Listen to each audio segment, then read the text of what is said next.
10 minute স্কুলের admission প্রোগ্রামের আন্তর্জাতিক সাধারণ জ্ঞান সংক্রান্ত এই ক্লাসে আমি ফারহান সাকিব তোমাকে স্বাগত জানাচ্ছি। আজকে আমরা অ্যাডমিশনের জন্য গুরুত্বপূর্ণ কিছু টপিক নিয়ে আলোচনা করব, যেগুলো থেকে প্রতি বছরই কোনো না কোনো প্রশ্ন এসে থাকে। চলো তাহলে দেরি না করে প্রথমেই দেখে নেওয়া যাক কোন কোন টপিকগুলো আমরা আজকের ক্লাসে কভার করব। আমরা পড়ব আঞ্চলিক ও আন্তর্জাতিক রাজনৈতিক ও অর্থনৈতিক জোট সম্পর্কে, আমরা পড়ব আঞ্চলিক বাণিজ্য চুক্তি সম্পর্কে, বিশ্বের সামরিক ও অন্যান্য সংস্থা সম্পর্কে এবং বৈদেশিক সাহায্য সংস্থা ও স্বেচ্ছাসেবী সংস্থা এবং সংস্থাগুলোর সদর দপ্তর সম্পর্কে। বলাই বাহুল্য যে টপিকগুলোর কথা আমরা বললাম প্রত্যেকটা টপিকই খুবই গুরুত্বপূর্ণ, তাই মনোযোগ দিয়ে কিন্তু আজকের ক্লাসটা করতে হবে। চলো তাহলে শুরু করা যাক। আমরা প্রথমে আলোচনা করব আঞ্চলিক রাজনৈতিক জোট নিয়ে।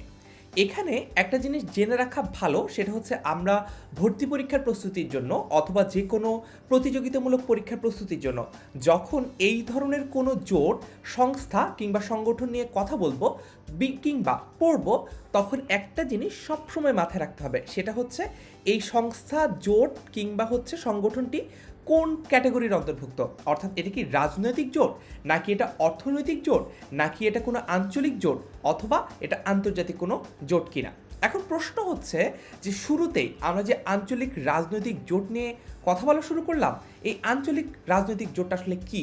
আঞ্চলিক রাজনৈতিক জোট হচ্ছে যখন কোনো একটা জোট কিংবা সংস্থা একটা এলাকা অর্থাৎ একটা অঞ্চলের যে সকল দেশ বা যে সকল এন্টিটি রয়েছে সেগুলোকে কেন্দ্র করে বা বেস করে গড়ে ওঠে, তখন সেটাকে একটা আঞ্চলিক জোট বলা হয়। যেমন আরব লীগ কিংবা আফ্রিকান ইউনিয়ন কিংবা পারস্য উপসাগরীয় সংস্থা। কারণ এই যে সংস্থা বা জোটগুলো রয়েছে সেগুলো কি হয়েছে, সেগুলো কিন্তু ওই অঞ্চলকে বেস করে গঠিত হয়েছে। অর্থাৎ এমন নয় যে বাংলাদেশ আর আমেরিকা কোনো জোটের মধ্যে রয়েছে, এটা কিন্তু আঞ্চলিক কোনো রাজনৈতিক জোট গঠন করবে না। কারণ হচ্ছে যে বাংলাদেশ আর আমেরিকার অবস্থান, ভৌগোলিক অবস্থান পৃথিবীর একেবারেই দুটি আলাদা প্রান্তে, এই কারণেই তারা আলাদা করে কোনো আঞ্চলিক জোট গঠন করতে পারছে না। তবে এসব ক্ষেত্রে দেখা যায় যখন এরকম কোনো রাষ্ট্র বা একাধিক রাষ্ট্র মিলে যখন এই ধরনের কোনো জোট বা সংস্থা গঠন করে, তখন সেটা আন্তর্জাতিক জোট হিসেবে পরিগণিত হয়। আশা করি আঞ্চলিক জোট এবং আন্তর্জাতিক জোটের মধ্যে পার্থক্যটা আমরা বুঝতে পেরেছি। এবার আমরা একটু আরব লীগ সম্পর্কে জানি। আরব লীগ মূলত আরব বিশ্ব অর্থাৎ মধ্যপ্রাচ্য এবং আফ্রিকার কিছু মুসলিম দেশ নিয়ে গঠিত একটি আঞ্চলিক জোট হচ্ছে এই আরব লীগ। 1945 সালের 22 মার্চ মিশরের কায়রোতে 6টি দেশ, কয়টি দেশ? 6টি, মিশর, জর্ডান, ইরাক, লেবানন, সৌদি আরব এবং সিরিয়া নিয়ে গঠিত হয়েছিল এই আরব লীগ। বর্তমানে আরব লীগের সদস্য সংখ্যা 22 এবং আরব লীগের পর্যবেক্ষক দেশ হচ্ছে 5টি। কয়টি পর্যবেক্ষক দেশ? 5টি। এগুলোর নাম হচ্ছে ইরিত্রিয়া, ব্রাজিল, ভারত, ভেনেজুয়েলা এবং আর্মেনিয়া। আরব লীগের প্রধান লক্ষ্য হচ্ছে সদস্য দেশগুলোর মধ্যে সম্পর্ক আরও ঘনিষ্ঠ করা এবং তাদের মধ্যে সহযোগিতা সমন্বিত করা, তাদের স্বাধীনতা ও সার্বভৌমত্ব রক্ষা করা এবং আরব দেশগুলোর বিষয় ও স্বার্থকে সাধারণভাবে বিবেচনা করা। অর্থাৎ আরব লীগের অন্তর্ভুক্ত একটা দেশের যদি স্বার্থ ক্ষুণ্ণ হয়, তাহলে বাকি দেশগুলো মনে করে যে হ্যাঁ, তাদেরও স্বার্থ ক্ষুণ্ণ হচ্ছে, এটাকেই বলা হচ্ছে সাধারণভাবে বিবেচনা করা। তারপর আফ্রিকান ইউনিয়ন। এই যে আমরা আফ্রিকান ইউনিয়নের যে প্রতীকটি সেটি দেখতে পাচ্ছি, তো আফ্রিকান ইউনিয়ন এটাও কিন্তু একটা আঞ্চলিক সংস্থা এবং এটি 55টি আফ্রিকান দেশ নিয়ে গঠিত। 1963 সালের 25 মে এই সংস্থাটি প্রতিষ্ঠিত হয় এবং পরবর্তীতে এটি আফ্রিকান ইউনিয়নে রূপান্তরিত হয় 2001 সালের 26 মে। অর্থাৎ 1963 সালের 25 মে প্রতিষ্ঠিত হয় আফ্রিকান ঐক্য সংস্থা, অর্গানাইজেশন অফ আফ্রিকান ইউনিটি, এবং পরবর্তীতে এই অর্গানাইজেশন অফ আফ্রিকান ইউনিটি 2001 সালের 26 মে রূপান্তরিত হয় আফ্রিকান ইউনিয়নে। আশা করি এতটুকু অংশ পরিষ্কার।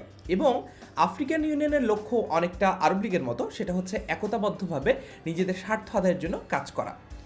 তারপরে পারস্য উপসাগরীয় সংস্থা বা হচ্ছে গালফ কোঅপারেশন কাউন্সিল কিংবা জিসিসি। ইরাক বাদে পারস্য উপসাগরের 6টা আরব রাষ্ট্র। কয়টা আরব রাষ্ট্র? 6টা। এই 6টা রাষ্ট্রের নাম হচ্ছে বাহরাইন, কুয়েত, ওমান, কাতার, সৌদি আরব এবং সংযুক্ত আরব আমিরাত। তো এই যে রাষ্ট্রগুলো রয়েছে সেগুলো নিয়ে এই পারস্য উপসাগরীয় সংস্থাটি গঠিত হয় এবং জিসিসি সনদটি আনুষ্ঠানিকভাবে 1981 সালের 25 মে স্বাক্ষরিত হয় আর তখনই তারা আনুষ্ঠানিকভাবে প্রতিষ্ঠা লাভ করে। জিসিসি বা উপসাগরীয় সহযোগিতা সংস্থা কিংবা গালফ কোঅপারেশন কাউন্সিলের সদর দপ্তর অবস্থিত হচ্ছে সৌদি আরবের রিয়াদে এবং এদের লক্ষ্য হচ্ছে এই উপসাগরীয় অঞ্চলে একটা মুক্ত বাজার বা কমন মার্কেট কিংবা একক মুদ্রা প্রচলন করা। আশা করি আঞ্চলিক রাজনৈতিক জোট সম্পর্কে আমরা যতটুকু জানার ছিল জানতে পেরেছি। তারপরে আমরা আন্তর্জাতিক রাজনৈতিক জোট সম্পর্কে একটু জানার চেষ্টা করি। আমরা এখানে আন্তর্জাতিক কিছু রাজনৈতিক জোট দেখতে পাচ্ছি: কমনওয়েলথ, ইউরোপীয় ইউনিয়ন, ওআইসি এবং ন্যাম। চলো দেখে নেওয়া যাক কিংবা সংক্ষেপে একটু পড়ে নেওয়া যাক যে কার কি বিবরণ। প্রথমে আমরা কমনওয়েলথ সম্পর্কে জানব। আগে ব্রিটিশ সাম্রাজ্যের অন্তর্ভুক্ত ছিল এমন যে স্বাধীন রাষ্ট্রগুলো, সেগুলো নিয়ে গঠিত মূলত আন্তর্জাতিক সংস্থাটির নাম হচ্ছে কমনওয়েলথ। 1926 সালে ইম্পেরিয়াল সম্মেলনে ব্রিটিশ কমনওয়েলথ অফ ন্যাশনালসের ধারণার গোড়াপতন হয় এবং পরবর্তীতে 1949 সালে ব্রিটিশ কথাটি বাদ দিয়ে কমনওয়েলথ অফ নেশনস প্রতিষ্ঠা করা হয়। ব্রিটেনের রানী হচ্ছেন কমনওয়েলথের প্রধান এবং এর সদর দপ্তর লন্ডনের মার্লব্রো হাউসে। মূলত কমনওয়েলথ রাষ্ট্রগুলোর মধ্যে পারস্পরিক সহযোগিতা বৃদ্ধি করাই এর মূল লক্ষ্য। আন্তর্জাতিক শান্তি, দারিদ্র্য বিমোচন, গণতন্ত্র প্রতিষ্ঠা এবং লিঙ্গ বৈষম্যের বিরুদ্ধে লড়াই, মুক্ত বাণিজ্য, এরকম আরও অনেক কার্যক্রম রয়েছে কমনওয়েলথের। কমনওয়েলথের বর্তমান সদস্য রাষ্ট্র সংখ্যা হচ্ছে 54টি। কয়টি? 54টি। তবে মোজাম্বিক ও রুয়ান্ডা ব্রিটিশ সাম্রাজ্যের অন্তর্ভুক্ত না হয়েও কমনওয়েলথের সদস্য। এই যে একটা ব্যতিক্রমী তথ্য বললাম, এখান থেকে কিন্তু পরীক্ষা প্রশ্ন আসতে পারে যে কোন দুটি রাষ্ট্র কিংবা নিচের কোন রাষ্ট্রটি সদস্য না হয়েও, অর্থাৎ পূর্বে উপনিবেশ ছিল না ব্রিটিশ সাম্রাজ্যের, তারপরেও কমনওয়েলথের সদস্য। এর উত্তর হবে মোজাম্বিক ও রুয়ান্ডা। আর যুক্তরাষ্ট্র, মায়ানমার ইত্যাদি দেশ ব্রিটিশ শাসনের থেকেও কমনওয়েলথের সদস্য নয় এবং আয়ারল্যান্ড ও জিম্বাবুয়ে কমনওয়েলথ থেকে পদত্যাগ করেছে বা সদস্যপদ ত্যাগ করেছে। আশা করি দ্য কমনওয়েলথ সম্পর্কে আমরা একটা স্পষ্ট ধারণা পেয়েছি। তারপর এখন আমরা ইউরোপীয় ইউনিয়ন সম্পর্কে জানব। ইউরোপ উপমহাদেশের অধিকাংশ রাষ্ট্র নিয়ে গঠিত একটি জোট হচ্ছে এই ইউরোপীয় ইউনিয়ন। ইউরোপীয় ইউনিয়নের যাত্রা শুরু হয়েছিল 1957 সালের 25 মার্চ রোম চুক্তির মাধ্যমে 6টি দেশের মধ্যে। কয়টি দেশ? 6টি দেশ। এই 6টি দেশ হচ্ছে বেলজিয়াম, ফ্রান্স, ইতালি, পশ্চিম জার্মানি, লুক্সেমবার্গ ও নেদারল্যান্ড এবং এদের সম্প্রদায়ে গঠিত হয়েছিল ইউরোপীয় অর্থনৈতিক সম্প্রদায় বা ইউরোপিয়ান ইকোনমিক কমিউনিটি। পরবর্তীতে শেনজেন চুক্তির মাধ্যমে, কোন চুক্তি? শেনজেন চুক্তি। শেনজেন চুক্তির মাধ্যমে পাসপোর্টবিহীন যাতায়াতের সুবিধা চালু করা হয় ইউরোপিয়ান ইউনিয়নের দেশগুলোর মধ্যে। বর্তমানে 26টি দেশ শেনজেনের এলাকাভুক্ত। 1992 সালে ম্যাস্ট্রিচ চুক্তির মাধ্যমে অভিন্ন মুদ্রা ইউরো চালুর মাধ্যমে ইউরোপীয় ইউনিয়নের ব্যাপ্তি আরও বিস্তৃতি লাভ করে। কোন চুক্তি? ম্যাস্ট্রিচ চুক্তি। ইউরো মুদ্রার জনক বলা হয় রবার্ট মুন্ডেলকে। এর ফলে 1993 সালে ইউরোপীয় ইউনিয়ন প্রতিষ্ঠা লাভ করে। 2009 সালে লিসবন চুক্তিকে বলা হয় ইউরোপীয় ইউনিয়নের সাংবিধানিক ভিত্তি। কোন চুক্তি? লিসবন চুক্তি। ইইউ এর সদস্য সংখ্যা এখন হচ্ছে 27। এর সদর দপ্তর ব্রাসেলসে অবস্থিত, যেটি হচ্ছে বেলজিয়ামের একটি শহর। সম্প্রতি 2020 সালের 31 জানুয়ারি ব্রিটেন এই ইইউ থেকে বের হয়ে যায়। একে ব্রেক্সিট বা এক্সিট অফ ব্রিটেন হিসেবে অভিহিত করা হয়। আশা করি কমনওয়েলথের পর ইউরোপীয় ইউনিয়ন সম্পর্কেও আমরা একটা পরিষ্কার ধারণা পেয়েছি। তারপর আমরা জানব ওআইসি সম্পর্কে, অর্গানাইজেশন অফ ইসলামিক কোঅপারেশন। 1969 সালের 21 আগস্ট ইসরায়েলের জেরুজালেমের পবিত্র মসজিদুল আকসায় অগ্নিসংযোগ করার ঘটনার ফলে সমগ্র মুসলিম বিশ্বে একটা প্রতিক্রিয়া দেখা দেয় এবং পরবর্তীতে 25 আগস্ট 14টি আরব দেশের পররাষ্ট্রমন্ত্রীরা বসে মিশরের রাজধানী কায়রোতে একটা বৈঠকে মিলিত হন এবং তার পরবর্তীতে 22 থেকে 25 সেপ্টেম্বর রাবাতে, কোথায়? রাবাতে 25টি মুসলিম বিশ্বের রাষ্ট্রপ্রধানদের নিয়ে একটা সম্মেলন অনুষ্ঠিত হয়। 1969 সালের 25 সেপ্টেম্বর ওআইসি প্রতিষ্ঠিত হয়। 1969 সালের কবে? 25 সেপ্টেম্বর। এর প্রাথমিক নাম ছিল অর্গানাইজেশন অফ ইসলামিক কনফারেন্স। 2011 সালের 28 June organisation of the Islamic conference থেকে organisation of the Islamic cooperation, এই নামে আসে ওয়াইসি। ওয়াইসির সদর দপ্তর সৌদি আরবের জেদ্দায় অবস্থিত।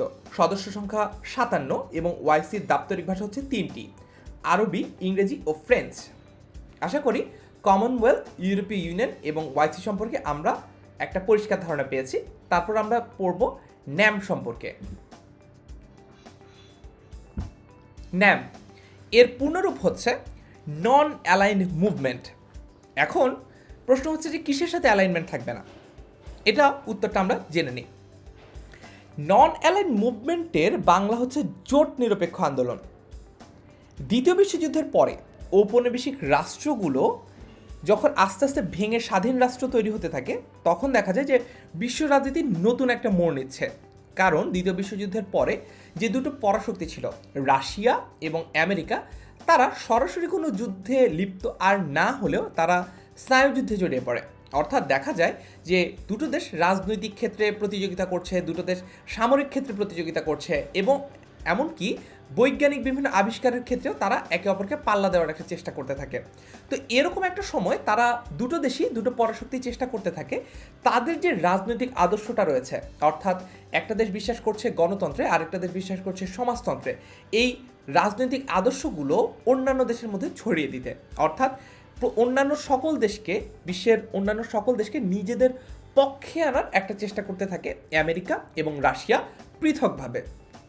তো এরকম একটা সময় দাঁড়িয়ে মধ্যবর্তী কিছু দেশ মনে করলো কি, যে আসলে দুটো দেশের কোনো পক্ষেই আমাদের যাওয়া উচিত না, আমাদের বরঞ্চ জোট নিরপেক্ষ থাকা দরকার।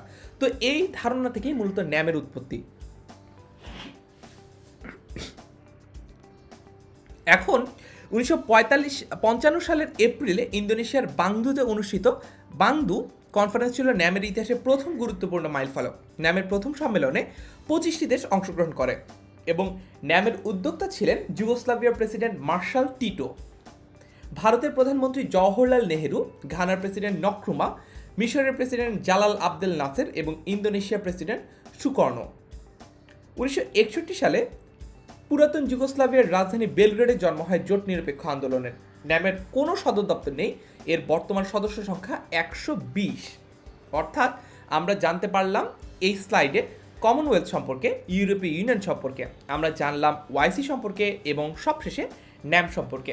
আশা করি এই আন্তর্জাতিক রাজনৈতিক জোটগুলো সম্পর্কে আমরা একটা স্পষ্ট ধারণা পেয়েছি। তারপর এখন আমরা আঞ্চলিক অর্থনৈতিক কিছু জোট সম্পর্কে জানবো, তাদের কাজ সম্পর্কে জানবো এবং সংক্ষিপ্ত কিছু বিবরণ জানবো যে এরা আসলে কিভাবে কাজ করে, কাদের নিয়ে কাজ করে। প্রথমেই আমরা দেখতে পাচ্ছি আসিয়ান, ASEAN, অর্থাৎ যার পূর্ণরূপ হচ্ছে association of south east Asian Nations. দক্ষিণ পূর্ব এশিয়ার 10টি রাষ্ট্র নিয়ে গঠিত একটি রাজনৈতিক ও অর্থনৈতিক সংস্থা হচ্ছে এই আসিয়ান, যা 1967 সালের 8 আগস্ট ইন্দোনেশিয়ার মালয়েশিয়া, ফিলিপাইন, সিঙ্গাপুর ও থাইল্যান্ড দ্বারা প্রতিষ্ঠিত হয়। তারপর থেকে ব্রুনেই, কম্বোডিয়া, লাওস, মিয়ানমার এবং ভিয়েতনাম সদস্যপদ লাভ করে। এর লক্ষ্য হচ্ছে অর্থনৈতিক প্রবৃদ্ধি, সামাজিক অগ্রগতি, সাংস্কৃতিক বিবর্তন এবং তার সদস্যদের মধ্যে বিভিন্ন ধরনের উন্নয়নমুখী কার্যক্রম আরও ত্বরান্বিত করা, আঞ্চলিক শান্তি ও স্থিতিশীলতা সুরক্ষা করা এবং সদস্য রাষ্ট্রগুলোর মধ্যে শান্তিপূর্ণ পার্থক্য নিয়ে আলোচনা করা। আসিয়ান আঞ্চলিক ফোরাম বা ARF এর সদস্য হচ্ছে 27টি। আশা করি আসিয়ান সম্পর্কে আমরা জানতে পেরেছি। তারপর আমরা জানবো আমাদের এই অঞ্চল নিয়ে গঠিত সার্ক সম্পর্কে। সার্ক সম্পর্কে আমরা অনেকেই জানি, আরেকবার একটু সংক্ষেপে জানি। SAARC, south Asian association for regional cooperation. Bangladesh, Bharat, Pakistan, Nepal, Bhutan, মালদ্বীপ ও শ্রীলঙ্কার নেতারা দক্ষিণ এশিয়ার আঞ্চলিক অর্থনৈতিক, সামাজিক ও সাংস্কৃতিক উন্নয়ন এবং অন্যান্য উন্নয়নশীল দেশগুলোর মধ্যে বন্ধুত্বপূর্ণ সম্পর্ক ও সহযোগিতা বৃদ্ধির লক্ষ্যে এক চুক্তিতে আবদ্ধ হন। এটি অর্থনৈতিক, প্রযুক্তিগত, সামাজিক, সাংস্কৃতিক এবং উন্নয়নের যৌথ আত্মনির্ভরশীলতার ভিত্তিতে নিবেদিত। সার্কের প্রতিষ্ঠাতা দেশগুলো হচ্ছে বাংলাদেশ, ভারত, পাকিস্তান, শ্রীলঙ্কা, নেপাল, মালদ্বীপ, ভুটান এবং 2007 সালে আফগানিস্তান সার্কের সদস্যপদ লাভ করে। রাষ্ট্রের শীর্ষ মিটিং সাধারণত বাৎসরিক ভিত্তিতে নির্ধারিত এবং পররাষ্ট্র সচিবদের সভা 2 বছর পর পর অনুষ্ঠিত হয়। নেপালের রাজধানী কাঠমান্ডু সার্কের সদর দপ্তর হিসেবে বিবেচিত। তারপর আমরা বিমস্টেক সম্পর্কে জানব। বিমস্টেক এর পূর্ণরূপ হচ্ছে বে of Bengal initiative for multi sectoral technical and economic cooperation, বা সংক্ষেপে আমরা যেটাকে জানি বিমস্টেক হিসেবে। বিমস্টেক দক্ষিণ ও দক্ষিণ পূর্ব এশিয়ার কয়েকটি দেশ নিয়ে গঠিত একটি আঞ্চলিক জোট। 1997 সালের 6 জুন ব্যাংককে একটা পররাষ্ট্রমন্ত্রী পর্যায়ের বৈঠকে এই নতুন আঞ্চলিক জোট সৃষ্টি করা হয়। বিমস্টেকের সদর দপ্তর বাংলাদেশের ঢাকায় অবস্থিত এবং 2014 সালের 13 সেপ্টেম্বর বাংলাদেশের প্রধানমন্ত্রী শেখ হাসিনা এটি উদ্বোধন করেন। বিমস্টেকের মূল উদ্দেশ্য হচ্ছে দক্ষিণ ও দক্ষিণ পূর্ব এশিয়া এবং বঙ্গোপসাগর উপকূলের দেশগুলোর মধ্যে প্রযুক্তিগত ও অর্থনৈতিক ক্ষেত্রে পারস্পরিক সহযোগিতার ক্ষেত্র তৈরি করা। ব্যবসা, বিনিয়োগ, প্রযুক্তি, পর্যটন, মানব সম্পদ উন্নয়ন, কৃষি উন্নয়ন, মৎস্য সম্পদ, যোগাযোগ ব্যবস্থা, পোশাক ও চামড়া শিল্প ইত্যাদি আরও অনেকগুলো ক্ষেত্রে বিমস্টেকের মূল উদ্দেশ্যগুলো সমন্বিত। তারপর আমরা জানব বেনেলাক্স সম্পর্কে। ইউরোপের 3টা প্রতিবেশী দেশ। কয়টা প্রতিবেশী দেশ? 3টা। বেলজিয়াম, নেদারল্যান্ডস এবং লুক্সেমবার্গের একটা রাজনৈতিক অর্থনৈতিক জোট হচ্ছে এই বেনেলাক্স। মূলত 3টা দেশের নামের আদ্যক্ষর নিয়ে এই জোটের নামকরণ করা হয়েছে।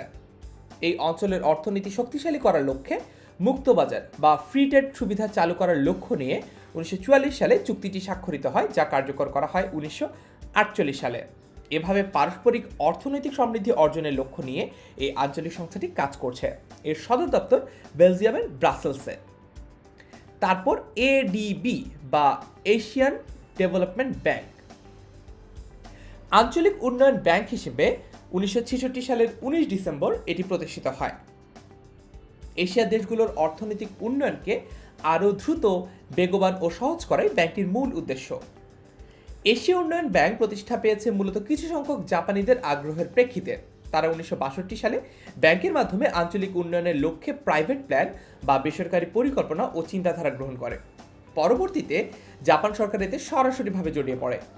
জাপানিরা অনুভব করেছিল যে বিশ্বব্যাংক এশিয়ার অর্থনীতিতে অংশগ্রহণ করবে না, ফলে এশিয়া কিংবা এশীয়দের তেমন কোনো উন্নয়ন আসলে এই আন্তর্জাতিক স্বার্থকে সংরক্ষণ করবে না। তার ফলে একটা ব্যাংক প্রাতিষ্ঠানিকভাবে গঠনের মাধ্যমে জাপান লাভবান হবে। অতঃপর 1966 সালে এশীয় উন্নয়ন ব্যাংক বা এডিবি প্রতিষ্ঠিত হবার পর থেকেই জাপান ব্যাংকটি শীর্ষস্থানে আসীন হয়।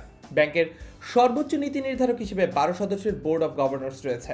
পর্যায়ক্রমে তারা পরিচালক ও সহকারী পরিচালক নির্বাচিত হয়ে থাকেন। তার মধ্যে এশীয় প্রশান্ত মহাসাগরীয় অঞ্চল থেকে 8 জন এবং বহির্বিশ্ব থেকে বা আন্তর্জাতিক অঙ্গন থেকে 4 জনকে অন্তর্ভুক্ত করা হয়। তারপর আমরা জানবো আইডিবি সম্পর্কে বা ইসলামিক উন্নয়ন ব্যাংক। এটি একটি বহুমুখী উন্নয়ন আর্থিক প্রতিষ্ঠান যা সৌদি আরবের জেদ্দায় অবস্থিত। এটি ইসলামী সহযোগিতা সংস্থার অর্থমন্ত্রী 1973 সালে প্রতিষ্ঠিত করেন। ব্যাংকটি 1975 সালের 20 আগস্ট বাদশাহ ফয়সালের বিশেষ অনুপ্রেরণায় আনুষ্ঠানিকভাবে কার্যক্রম শুরু করে। 56টি সদস্য রাষ্ট্র এই ব্যাংকের অংশীদার।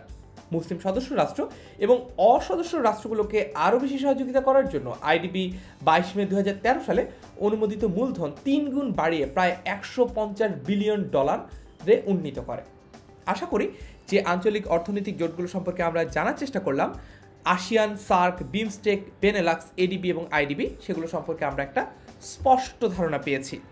তারপরে আমরা পরের স্লাইডটা দেখতে পারি।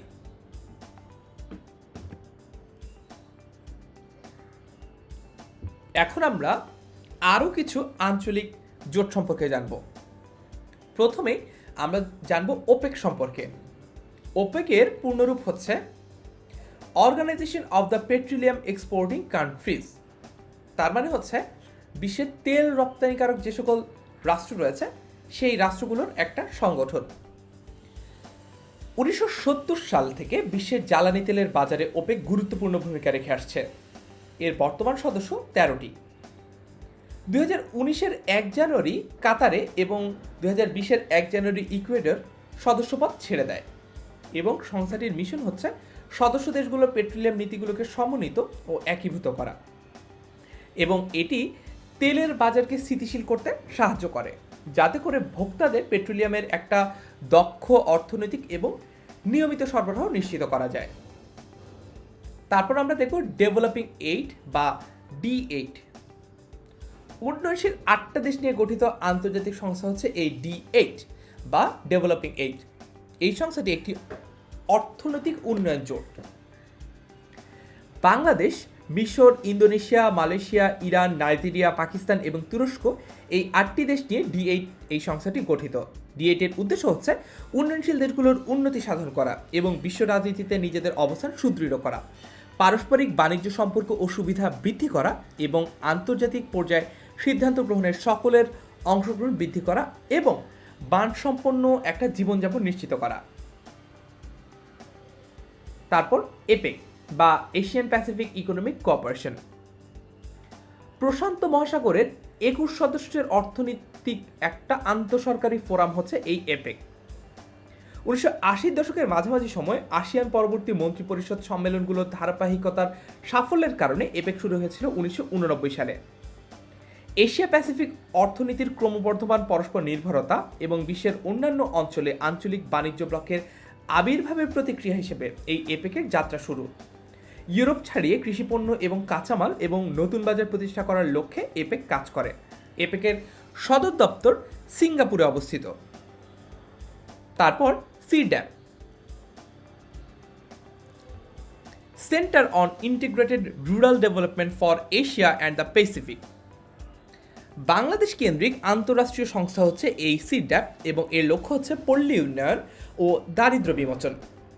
1979 সালের 6 জুলাই এশিয়া ও প্রশান্ত মহাসাগরীয় অঞ্চলের দেশ ও জাতিসংঘের খাদ্য ও কৃষি সংস্থা FAO বা ফাও, যেটি নামে আমরা FAO-কে চিনি, তার সদস্যদের 6টি দেশের সমন্বয়ে প্রাথমিকভাবে এটি গঠিত হয়। এর সদর দপ্তর ঢাকার চামেরি ভবনে। বর্তমান সদস্য সংখ্যা সিড্যাপের 15। তারপর G77, যার পুনরূপ হচ্ছে গ্রুপ অফ 77, মূলত প্রতিষ্ঠাকালীন সময় 77টি দেশ মিলে গঠিত হয়েছিল বলেই এর এমন নামকরণ করা হয়েছে। এটি প্রতিষ্ঠিত হয় 1964 সালে এবং বর্তমানে এর সদস্য সংখ্যা 134। উন্নয়নশীল দেশগুলোর মধ্যে পারস্পরিক অর্থনৈতিক সমঝোতার মাধ্যমে সাহায্যের হাত বাড়িয়ে দেওয়া হয় এই G77 সংস্থার মাধ্যমে। দারিদ্র্য বিমোচন, টেকসই উন্নয়ন নিয়ে কাজ করা হয় এই G7 এর পক্ষ থেকে। তারপর হচ্ছে কলম্বো প্ল্যান। এটি একটি আঞ্চলিক সংগঠন যা এশীয় প্রশান্ত মহাসাগরীয় অঞ্চলের সদস্য দেশগুলোর অর্থনৈতিক ও সামাজিক উন্নয়ন জোরদার করার জন্য ঐক্যবদ্ধ। কলম্বো পরিকল্পনার সকল কর্মকাণ্ডের মৌলিক উদ্দেশ্য হচ্ছে মানব সম্পদের উন্নয়ন। 1950 সালের জানুয়ারি মাসে শ্রীলঙ্কায় অবস্থিত পররাষ্ট্রমন্ত্রীদের নিয়ে অনুষ্ঠিত এক কমনওয়েলথ সম্মেলনে এই সংগঠনটির সূচনা সৃষ্টি হয়। এর সদস্য সংখ্যা ছিল 28। আশা করি এই স্লাইডেও যে জোটগুলোর কথা আমরা দেখেছি সেগুলো সম্পর্কে আমরা একটা সংক্ষিপ্ত কিন্তু স্পষ্ট বিবরণ পেয়েছি। তারপর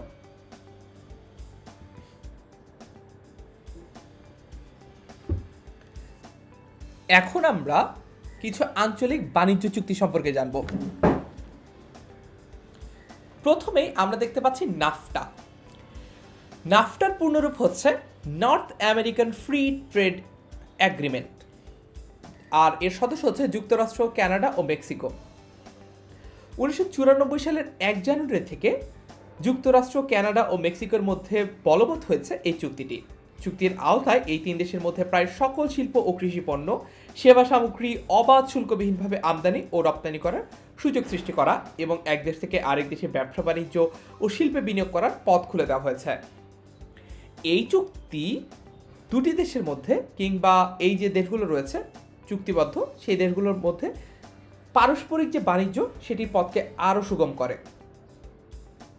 তারপর হচ্ছে গ্যাট, যার পূর্ণরূপ হচ্ছে general agreement on tariffs and trade. এটি মূলত কোনো বাণিজ্যিক সংস্থা নয়, এটি একটি বাণিজ্যিক চুক্তি। বাণিজ্য ও কর্মসংস্থান সম্পর্কিত জাতিসংঘের সম্মেলনের সময় গ্যাট প্রথম আলোচিত হয়েছিল। এটি 1947 সালের 30 অক্টোবর জেনেভায় 23টি দেশে স্বাক্ষরের মাধ্যমে গঠন প্রক্রিয়া শুরু করে এবং 1948 সালের 1 জানুয়ারিতে গ্যাট কার্যকর হয়। 1947 সালে জেনেভাতে গ্যাট চুক্তি স্বাক্ষরিত হয় এবং এর উদ্দেশ্য হচ্ছে বিশ্বব্যাপী বাণিজ্য ও বিনিয়োগের ক্ষেত্রে নতুন কর্মসূচি প্রণয়ন করা এবং মুক্তবাজার অর্থনীতিকে গতিশীল করা। তারপর আমরা জানব সাফটা সম্পর্কে। সাফটার পূর্ণরূপ হচ্ছে south Asian free trade area. দক্ষিণ এশিয়ার আঞ্চলিক মুক্ত বাণিজ্য চুক্তি সাফটা হচ্ছে সার্ক চুক্তিভুক্ত দেশগুলোর মুক্ত বাণিজ্য চুক্তি। এই চুক্তিটি 2004 সালের জানুয়ারি মাসের 6 তারিখে 12তম সার্ক সম্মেলনে স্বাক্ষরিত হয়। 2016 সালের মধ্যে সকল বাণিজ্যিক পণ্যের আমদানি রপ্তানি শুল্কমুক্ত করার মাধ্যমে এটি সার্কভুক্ত দেশে একটি মুক্ত বাণিজ্য এলাকা সৃষ্টি করে এবং বাণিজ্যের উদারনীতি প্রয়োগের জন্য জোর আরোপ করে। চুক্তিটি 2006 সালের 1 জানুয়ারি কার্যকর করা হয়। তারপর সাপটা, যার পুনরূপ হচ্ছে সার্ক প্রেফারেন্সিয়াল ট্রেডিং এগ্রিমেন্ট। 1993 সালের 11 এপ্রিল ঢাকায় সার্ক প্রিফারেন্সিয়াল ট্রেডিং অ্যারেঞ্জমেন্ট বা সাপটা নামক বাণিজ্য চুক্তিটি স্বাক্ষরিত হয়, আর এটি কার্যকর করা হয় 1995 সালের 7 ডিসেম্বর। সাপটার প্রধান বৈশিষ্ট্য হচ্ছে সব ধরনের উৎপাদিত পণ্য বাণিজ্যের আওতাভুক্ত করা, অনুন্নত দেশগুলোর মধ্যে বিশেষ সুবিধা ব্যবস্থা করা, এর মধ্যে রয়েছে পণ্যভিত্তিক সমকক্ষতার ভিত্তিতে সুবিধা প্রদান, সব পণ্যের জন্য শুল্ক হ্রাস, খাতভিত্তিক পণ্যের আদান প্রদান এবং প্রত্যক্ষ বাণিজ্য সংক্রান্ত বিভিন্ন পদক্ষেপ। সাফটা এটি স্বাক্ষরিত হয় 2004 সালের 6 জানুয়ারি 12তম শীর্ষ সম্মেলনে এবং সাপটা স্বাক্ষরিত হয় 1993 সালের 11 এপ্রিল এবং কার্যকর করা হয় 1995 সালের 7 ডিসেম্বর। এখন আমরা জানব ট্রিপস সম্পর্কে, যার পূর্ণরূপ হচ্ছে trade related aspects of intellectual property rights agreement. তো এই ট্রিপসের অধীনে সংস্থার সদস্য দেশগুলোর মধ্যে কোনো উদ্ভাবনের জন্য পেটেন্ট পাওয়া যায় বা কৃতিত্বের যে সত্ত্বটি রয়েছে সেটি পাওয়া যায়, যদিও দেশভেদে এবং এই মেধাসত্ত্বের বিষয়ের অনুযায়ী এটি পরিবর্তিত হতে পারে। ট্রিপস চুক্তি অনুযায়ী একটা পেটেন্টের বা একটা এই যে কৃতিসত্ত্ব রয়েছে সেটি সময়সীমা কমপক্ষে 20 বছর হওয়া উচিত। কোনো ব্যক্তি, গোষ্ঠী বা প্রতিষ্ঠানের উদ্ভাবিত কোনো জ্ঞান, শিল্প বা বিষয়ের উপর ওই ব্যক্তি বা প্রতিষ্ঠানকে যে সত্ত্বাধিকার দেওয়া হয় সেটাই হচ্ছে মূলত এই মেধাসত্ত্ব। মেধাসত্ত্ব থেকে মেধাসত্ত্বাধিকারী আর্থিক সুবিধা পান। তারপর হচ্ছে গ্যাটস, পূর্ণরূপ হচ্ছে the general agreement on trade in services. Gets হচ্ছে ওয়ার্ল্ড ট্রেড অর্গানাইজেশন বা WTO এর একটি চুক্তি যা উরুগুয়েতে আলোচনার ফলে 1995 সালের জানুয়ারিতে কার্যকর করা হয়েছিল। বহির্মুখী বাণিজ্য ব্যবস্থাকে পরিষেবা খাতে প্রসারিত করার জন্য এই চুক্তিটি তৈরি করা হয়েছিল। একইভাবে শুল্ক ও বাণিজ্য সম্পর্কিত সাধারণ চুক্তি GATT বা গ্যাট এটি পণ্য সেবা ব্যবসার জন্য এবং জাতীয় ব্যবস্থা সরবরাহ করার জন্য তৈরি করা হয়েছিল। 12টি সেবা খাতে এই চুক্তি সুবিধা পাওয়া যায়। এর মধ্যে রয়েছে ব্যবসা, নির্মাণ ও প্রকৌশল, শিক্ষা, পরিবেশ, স্বাস্থ্য, পর্যটন, ভ্রমণ, বিনোদন, সাংস্কৃতিক, ক্রীড়া এবং ইত্যাদি আরও এরকম কিছু খাত। আশা করি আঞ্চলিক বাণিজ্য চুক্তি সম্পর্কেও আমরা একটা সংক্ষিপ্ত কিন্তু স্পষ্ট ধারণা পেয়েছি। তারপর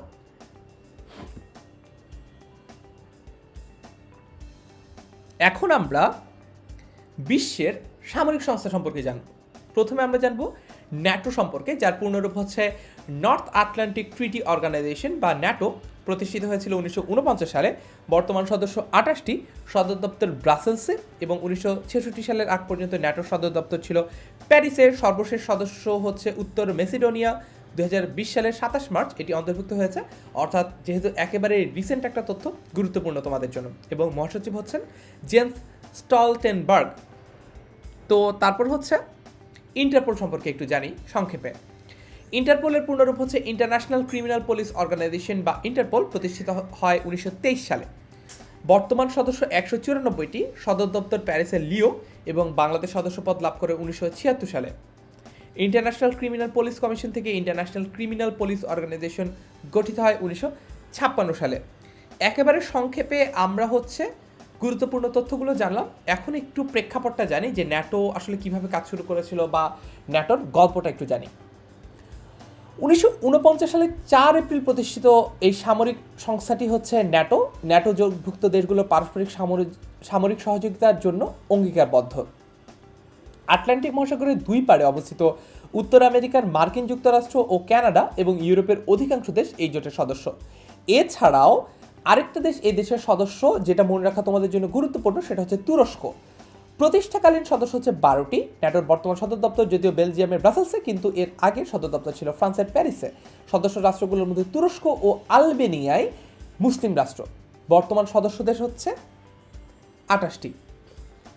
তারপরে ইন্টারপোল, এটা একটা আন্তর্জাতিক পুলিশ সংস্থা এবং এরা হচ্ছে গিয়ে যে কাজটা করে সেটা হচ্ছে যখন কোনো অপরাধী আন্তর্জাতিক অপরাধী হয়ে ওঠে, অর্থাৎ বর্ডার ক্রস করে যায় কিংবা আন্তর্জাতিক সীমানা পরিসীমা অতিক্রম করতে থাকে, তখন একটা দেশের পক্ষে আসলে আরেকটা দেশকে ইন্টারভেন করে একজন অপরাধীকে যদি শনাক্ত করা এবং তাকে ধরে আনা সম্ভব না হয়, তখন সেই দেশটা যে করতে পারে সেটা হচ্ছে ইন্টারপোলের সহযোগিতা নেয় এবং তখন ইন্টারপোল সেই ক্ষেত্রে অপরাধ দমনে সেই রাষ্ট্রকে সহযোগিতা করে।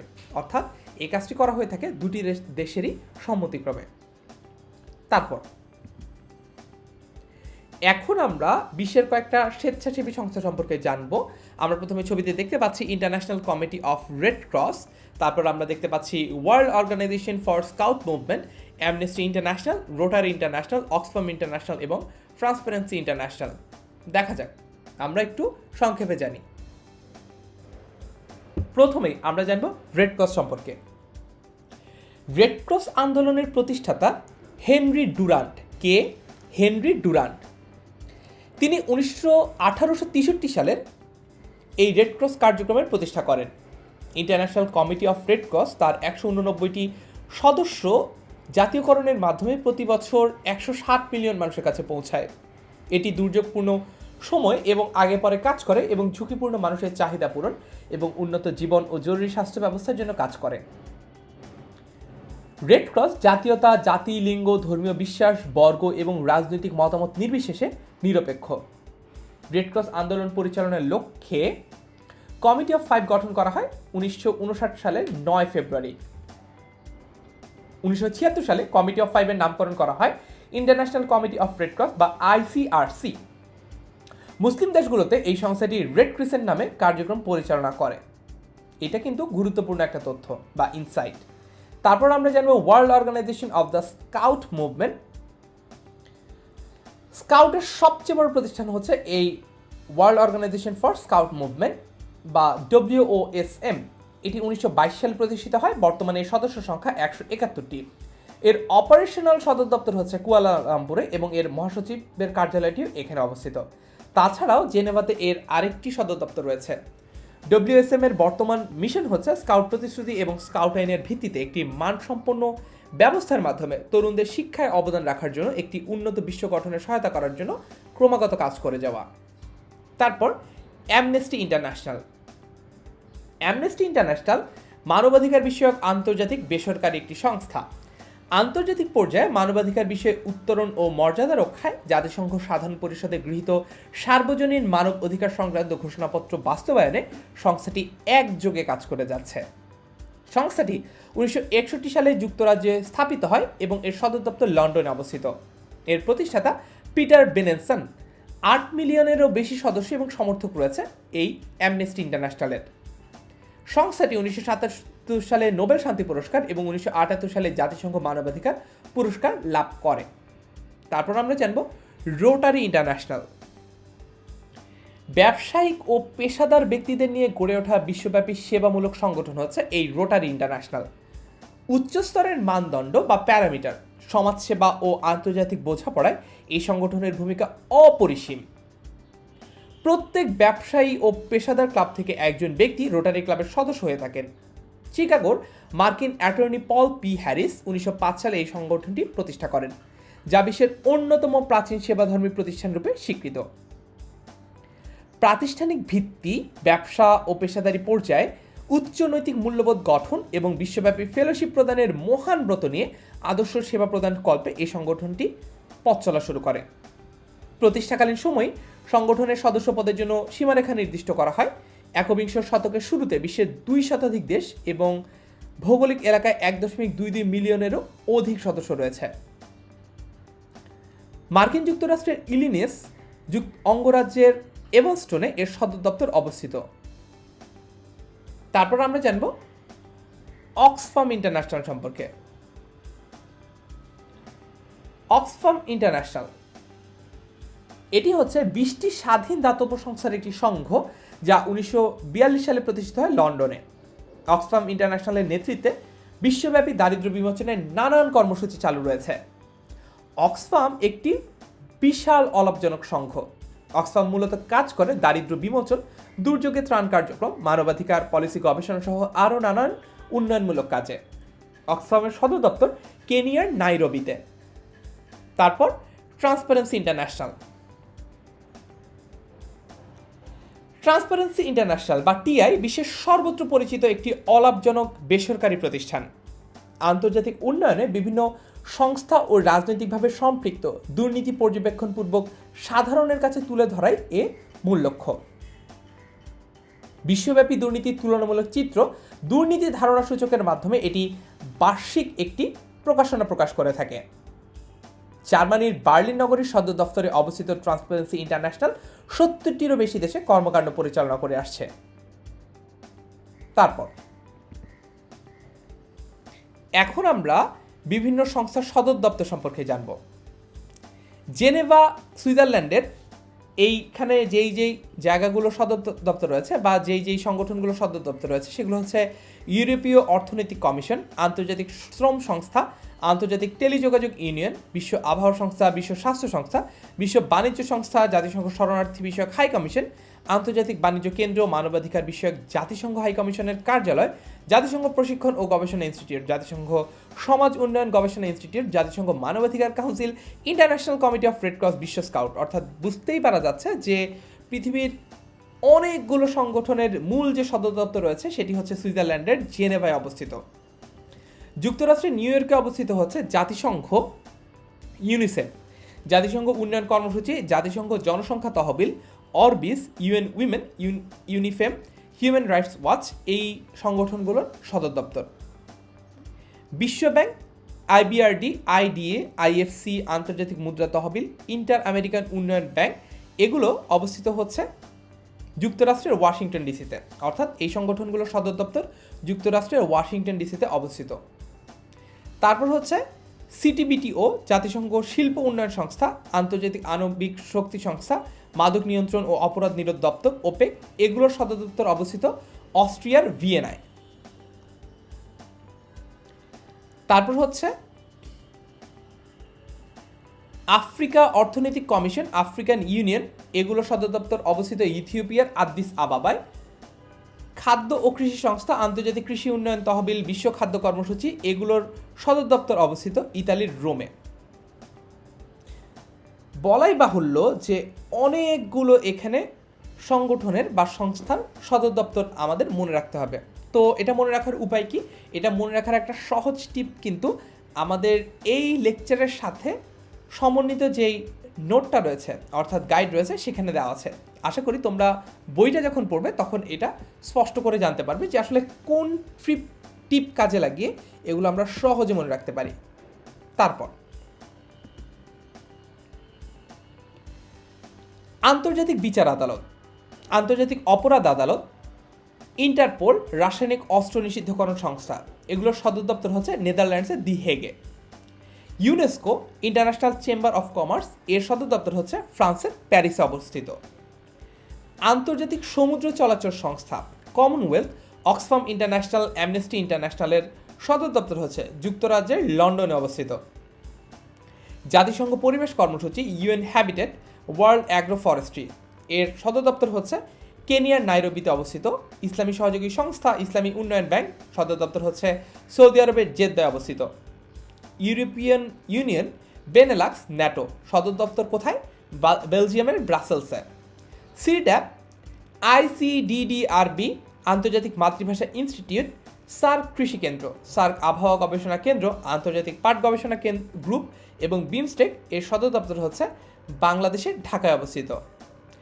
আন্তর্জাতিক বেসামরিক বিমান চলাচল সংস্থার সদর দপ্তর হচ্ছে কানাডার মন্ট্রিলে অবস্থিত এবং বিশ্ব ডাক ইউনিয়ন এর সদর দপ্তর হচ্ছে সুইজারল্যান্ডের বার্নে অবস্থিত। স্পেনের মাদ্রিদে অবস্থিত হচ্ছে বিশ্ব পর্যটন সংস্থা। আচ্ছা, সো আবারও বলি, যেহেতু অনেকগুলো সংস্থার নাম আমাদের মনে রাখতে হবে, সহজে কীভাবে মনে রাখা যায় সেটা এই লেকচারের সাথে যে ইনক্লুডেড বইটি রয়েছে সেখানে তোমরা পেয়ে যাবে। তারপর এখন আমরা কয়েকটা বৈদেশিক সাহায্য সংস্থার নাম জানব। প্রথমে আমরা জানবো জাইকা, তারপর ইউএসএইড, পিস কর্পস, তারপর ড্যানিডা। তো প্রথমে জাইকা দিয়ে শুরু করা যাক। বাংলাদেশের সবচেয়ে বেশি সাহায্য প্রদানকারী সংস্থা হচ্ছে জাইকা। বিশ্বব্যাপী উন্নয়নশীল দেশগুলোতে অর্থনৈতিক ও সামাজিক প্রবৃদ্ধির জন্য এই সংস্থাটি কাজ করে যাচ্ছে। এর প্রতিষ্ঠা হয়েছে 2003 সালে। 1954 সালে কলম্বো প্ল্যানের মধ্যে অন্তর্ভুক্ত হয়ে জাপান সহযোগিতার জন্য একটি টেকনিক্যাল প্রোগ্রাম তৈরি করে, অর্থাৎ জাপানের উদ্যোগে এই জাইকা কাজ করে থাকে, যার বর্তমান রূপ হচ্ছে জাইকা। বিশ্বের বড় বড় উন্নয়নমূলক কাজে জাইকা কারিগরি সাহায্য প্রদান করে এবং মাস্টার প্ল্যান বানাতেও সাহায্য করে থাকে। তারপর ইউএসএইড মার্কিন সরকারের অধীন একটি বেসামরিক বৈদেশিক সাহায্য প্রদানকারী সংস্থা। এটি মার্কিন সেক্রেটারি অফ স্টেটের নির্দেশনায় পরিচালিত হয়। কংগ্রেস 1961 সালের 4 সেপ্টেম্বর মার্কিন যুক্তরাষ্ট্রের বৈদেশিক সহায়তা প্রোগ্রাম নামে স্বীকৃতি লাভ করে। ইউএসএইড রাষ্ট্রপতি জন এফ কেনেডির নির্বাহী আদেশ বলে প্রতিষ্ঠিত হয়। কেনেডি কয়েকটি বিদ্যমান বৈদেশিক সহায়তা সংস্থাকে একটি এজেন্সির অধীনে একত্রিত করার লক্ষ্যে এই আদেশ প্রদান করেন। পরবর্তীতে ইউএসএইড মার্কিন যুক্তরাষ্ট্রের প্রথম বিদেশি সহায়তা সংস্থা হয়ে ওঠে, যাদের প্রধান লক্ষ্য ছিল দীর্ঘমেয়াদী এবং আর্থসামাজিক উন্নয়ন, দুর্যোগে ত্রাণ, দারিদ্র্য বিমোচন, প্রযুক্তিগত সহায়তা ইত্যাদি এই ইউএসএইডের কার্যক্রমের অন্তর্ভুক্ত। তারপর পিস কর্পস মার্কিন যুক্তরাষ্ট্র সরকার কর্তৃক পরিচালিত একটি স্বাধীন সংস্থা এবং স্বেচ্ছাসেবী প্রোগ্রাম হচ্ছে এই পিস কর্পস, যা আন্তর্জাতিক সামাজিক এবং অর্থনৈতিক উন্নয়ন সহায়তা নিয়ে কাজ করে। এই কর্মসূচিটি 1961 সালের মার্চ মাসে রাষ্ট্রপতি জন এফ কেনেডির মাধ্যমে প্রতিষ্ঠা লাভ করে এবং পিস কর্পস এক পাশের মাধ্যমে 1962 সালের 21 সেপ্টেম্বর কংগ্রেসের দ্বারা অনুমোদিত হয়েছিল এই চুক্তিটি বা এই উদ্যোগটি। সরকারি স্কুল ভিত্তিক বেসরকারি শিক্ষা, যুব উন্নয়ন, তথ্য প্রযুক্তি, স্বাস্থ্য, কৃষি, পরিবেশ ইত্যাদি ক্ষেত্রেতেও এর কার্যক্রম বিস্তৃত রয়েছে। তারপর ড্যানিশ ইন্টারন্যাশনাল ডেভেলপমেন্ট এজেন্সি এটি প্রতিষ্ঠা লাভ করে 1962 সালে। এর সদর দপ্তর কোপেনহেগেনে। সংস্থাটি ডেনমার্কের পররাষ্ট্র মন্ত্রণালয়ের তত্ত্বাবধানে পরিচালিত হয়। উন্নয়নশীল দেশগুলোর উন্নয়ন কার্যক্রমে সাহায্য করে থাকে এই ড্যানিরা। তাদের কাজের মূল ক্ষেত্রগুলো হচ্ছে গণতন্ত্র এবং মানবাধিকার, সবুজ উন্নয়ন, সামাজিক উন্নয়ন, স্থায়িত্ব ও নিরাপত্তা ইত্যাদি। আশা করি গুরুত্বপূর্ণ বৈদেশিক সাহায্য সংস্থাগুলো সম্পর্কেও আমরা একটা স্পষ্ট ধারণা পেয়েছি। তারপর এখন আমরা পূর্ববর্তী বছরের কিছু প্রশ্ন সম্পর্কে আলোচনা করব। তাহলে আমরা বুঝতে পারবো যে এই যে এতক্ষণ টপিকগুলো পড়লাম সেগুলো কেন পড়া উচিত হয়েছে। প্রথম প্রশ্ন, ঢাকা ইউনিভার্সিটি ডি ইউনিটে 2009 সালে এসেছে, সেটা হচ্ছে কোন দেশটি ন্যাটোর সদস্য দেশ নয়? আচ্ছা, সো এখানে এই ধরনের প্রশ্ন যখন আসবে ভর্তি পরীক্ষায়, এই ধরনের প্রশ্ন খুবই ট্রিকি এবং পারাটা একটু কষ্টসাধ্য বটে। কারণ যদি প্রশ্ন আসতো যে কোন দেশটা ন্যাটোর সদস্য দেশ, তাহলে আমরা ন্যাটোর যে সদস্য দেশগুলো রয়েছে সেগুলো থেকে বাছাই করতে পারতাম। আচ্ছা, এই যে অপশনে এই দেশটা দেখতে পাচ্ছি, এটা তো ন্যাটোর দেশ আমি জানি, সো এটা কানাডা, আমেরিকা অথবা তুরস্ক যদি হয় তাহলে আমি হয়তো বা অপশনটা পিক করতে পারছি। কিন্তু সমস্যা হচ্ছে যখন প্রশ্ন আসে যে কোন দেশটা ন্যাটোর সদস্য দেশ নয়, অর্থাৎ আমাকে কিন্তু এই প্রশ্নের উত্তর জানতে হলে বা পারতে হলে ন্যাটোর সদস্য সবগুলো রাষ্ট্রের নাম আগে জানতে হবে, তারপরে দেখতে হবে যে অপশনে সেগুলোর বাইরে কোন দেশটা রয়েছে, তখন সেটা পিক করলে আমি সঠিক উত্তরটাতে পৌঁছাতে পারবো। তো যাই হোক, এই প্রশ্নটা ডি ইউনিটে 2009 সালে যখন এসেছিল, অপশন অনুসারে এর সঠিক উত্তর ছিল অস্ট্রিয়া। তবে বলাই বাহুল্য যে এখানে চাইলেই অপশন চেঞ্জ করে প্রশ্নটাকে পুরোপুরি ভিন্নভাবে উপস্থাপন করা সম্ভব। তারপর কোন দেশটি G8-এর সদস্য দেশ নয়? ঢাকা ইউনিভার্সিটি ডি ইউনিটে 2016 সালে এবং জগন্নাথ ইউনিভার্সিটি সি ইউনিটে 2012 সালে প্রশ্নটি এসেছে। এর সঠিক উত্তর প্রশ্নের অপশন অনুসারে হচ্ছে সুইডেন ছিল। তবে আবারও বলছি যে আগের প্রশ্নটির মতো এখানেও আমরা যদি জানতে চাই যে আসলে এটা সঠিক উত্তর কী, তাহলে আমাদেরকে G8 এই যে সংস্থাটি রয়েছে এর সবগুলো সদস্য রাষ্ট্র সম্পর্কেই জানতে হবে। তারপর হচ্ছে ইউরোপীয় ইউনিয়নের বর্তমান সদস্য কয়টি? ঢাকা ইউনিভার্সিটি ডি ইউনিটে 2006 সালে, জগন্নাথ ইউনিভার্সিটির বি ইউনিটে 2009 সালে, জাহাঙ্গীরনগর ইউনিভার্সিটিতে সি ইউনিটে 2015 সালে প্রশ্নটি বারবার এসেছে। তো ইউরোপিয়ান ইউনিয়নের বর্তমান সদস্য সংখ্যা হচ্ছে ব্রেক্সিটের পরে 27টি, এটা আমরা একটু মনে রাখবো। ঢাকা ইউনিভার্সিটির ডি ইউনিটে 1998 সালে একটা প্রশ্ন এসেছে, সেটা হচ্ছে কোনটি আরব দেশ নয়? এই প্রশ্নটির উত্তর হচ্ছে ইরান। আমরা অনেকেই এখানে কনফিউজ হয়ে যেতে পারি যে আসলে আমরা মনে করি যে যদি একটা দেশ মুসলিম হয় কিংবা একটা দেশের সংখ্যাগরিষ্ঠ মানুষ যদি ইসলাম ধর্মাবলম্বী হয় তাহলে বোধহয় সেই দেশটা আরবের একটা দেশ। আসলে ব্যাপারটা এরকম নয়। একদম প্রত্যক্ষ এক্সাম্পল হচ্ছে বাংলাদেশ, কারণ হচ্ছে বাংলাদেশের সংখ্যাগরিষ্ঠ বা majority portion of the people হচ্ছে মুসলিম, কিন্তু বাংলাদেশ কিন্তু কোনো আরব দেশ নয়, কিংবা ইন্দোনেশিয়াও কোনো আরব দেশ নয়। একইভাবে কোনটি আরব দেশ নয়, ঢাকা ইউনিভার্সিটি ডি ইউনিটি 1998 সালে যখন প্রশ্ন এসেছিল অপশন অনুসারে এটা সঠিক উত্তর ছিল ইরান। তারপর 5 নম্বর প্রশ্ন হচ্ছে ইউরোপীয় ইউনিয়নের সদর দপ্তর কোথায় অবস্থিত? জগন্নাথ ইউনিভার্সিটির বি ইউনিটি 2008 সালে প্রশ্নটি এসেছে। তার মানে এখান থেকে আমরা যেটা বুঝতে পারছি সেটা হচ্ছে যে সংস্থা বা সংগঠনগুলোর নাম আমরা গুরুত্বপূর্ণ হিসেবে জেনেছি, সবগুলোরই সদর দপ্তর আমাদের জানতে হবে, কারণ এখান থেকে প্রশ্ন এসে থাকে। তো ইউরোপীয় ইউনিয়নের যে সদর দপ্তর সেটি অবস্থিত হচ্ছে ব্রাসেলসে। ব্রাসেলস কোন দেশের? ব্রাসেলস হচ্ছে বেলজিয়ামের। তারপর এশীয় উন্নয়ন ব্যাংক বা এডিপির সদর দপ্তর কোথায় অবস্থিত? ঢাকা ইউনিভার্সিটির ডি ইউনিটি 1997 সালে প্রশ্নটি এসেছে। ঢাকা ইউনিভার্সিটির বি ইউনিটে 2003 সালে প্রশ্নটি এসেছে। তো এডিপির যে সদর দপ্তর রয়েছে সেটি হচ্ছে ফিলিপাইনে অবস্থিত। এই জায়গাটার নাম হচ্ছে ম্যান্ডালুইয়ং। কি নাম? ম্যান্ডালুইয়ং। এটা ফিলিপাইনে অবস্থিত। ঢাকা ইউনিভার্সিটির বি ইউনিটে 2016 সালের প্রশ্নটা এসেছে। এটা গুরুত্বপূর্ণ একটা প্রশ্ন। সেটা হচ্ছে একমাত্র কোন দেশ একই সাথে ওপেক এবং কমনওয়েলথের অন্তর্ভুক্ত? দেশটা হচ্ছে নাইজেরিয়া। ন্যাটোর একমাত্র মুসলিম দেশ কোনটি? ঢাকা ইউনিভার্সিটি বি ইউনিটে 2015 সালে এবং জগন্নাথ ইউনিভার্সিটির বি ইউনিটে 2010 সালে প্রশ্নটি এসেছে। তখন অর্থাৎ যখন প্রশ্ন এসেছিল তখন ন্যাটোতে একমাত্র মুসলিম দেশ হিসেবে ছিল তুরস্ক। বর্তমানে তুরস্কের পরপর আলবেনিয়াও ন্যাটোতে যোগদান করেছে, অর্থাৎ এখন আর একমাত্র মুসলিম দেশ বলতে প্রশ্নটা ভ্যালিড থাকে না, কারণ হচ্ছে এখন দুটো মুসলিম দেশ ন্যাটোর সদস্য, একটা হচ্ছে তুরস্ক আর একটা হচ্ছে আলবেনিয়া। ঠিক আছে, তাহলে এতক্ষণ আমার সাথে থাকার জন্য তোমাকে অসংখ্য ধন্যবাদ। আশা করি পরবর্তী ক্লাসগুলোতে আমরা আরও কিছু চমৎকার টপিক সম্পর্কে আলোচনা করব, গুরুত্বপূর্ণ বিষয়গুলো সম্পর্কে আমরা একটু জানবো। আর যেটা বললাম, এইখানে যে ইনফরমেশনগুলো আমরা জেনেছি এগুলো এত ভাস্ট এবং এগুলোর পরিসর এত বিস্তৃত যে বারবার যদি আমি চর্চা না করি, দিনের পর দিন যদি আমি এটা না পড়ি, তাহলে আসলে মনে রাখাটা খুবই কষ্টসাধ্য, যদি না তোমার স্মরণশক্তি অস্বাভাবিক রকমের ভালো হয়। তো আমরা মনে করি যে আমাদের স্মরণশক্তি বা প্রতিভা অনেক ভালো হচ্ছে আমি যদি হার্ডওয়ার্কিং হই, আমরা যদি ভালো মতো পড়ালেখা করি বা নিয়মিত চর্চা করি, তাহলে আমাদের জীবনের লক্ষ্যে পৌঁছানোটা আমাদের জন্য সহজ হবে। পরবর্তী ক্লাসের আমন্ত্রণ জানিয়ে আজকের ক্লাসটি এখানে শেষ করছি। আল্লাহ হাফেজ, আসসালামু আলাইকুম।